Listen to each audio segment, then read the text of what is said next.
ശാസ്ത്രീയ പരിശോധനയ്ക്കായി ശബരിമലയിൽ നിന്ന് ഇത്തവണ SIT മുറിച്ചത് ഉരുപ്പടികളുടെ വലിയ ഭാഗങ്ങൾ.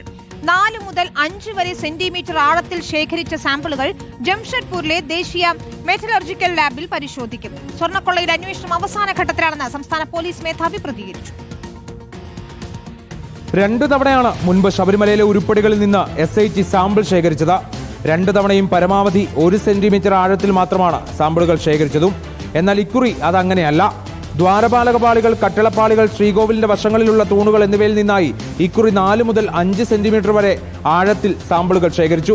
ദ്വാരപാലക ശില്പങ്ങളുടെ കൈ മുറിക്കുകയുമുണ്ടായി. തൂണുകൾക്ക് പ്രത്യക്ഷത്തിൽ വിടവും കാണപ്പെട്ടു.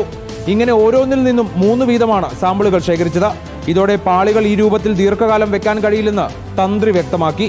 തന്ത്രിയുടെ പരിശോധനയ്ക്ക് ശേഷമാണ് പാളികൾ പുനഃസ്ഥാപിച്ചത്.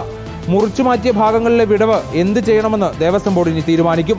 ഇതിനിടെ വലിയ ഭാഗങ്ങൾ മുറിച്ചെടുക്കാതെ വഴിയില്ലെന്ന നിലപാടിലായിരുന്നു SIT. നേരത്തെ എടുത്ത സാമ്പിളുകൾ പരിശോധനയ്ക്ക് മതിയായിരുന്നില്ലെന്നും തന്ത്രിയെ അറിയിച്ചു. അതേസമയം അന്വേഷണം അവസാന ഘട്ടത്തിലാണെന്നായിരുന്നു സംസ്ഥാന പോലീസ് മേധാവിയുടെ പ്രതികരണം.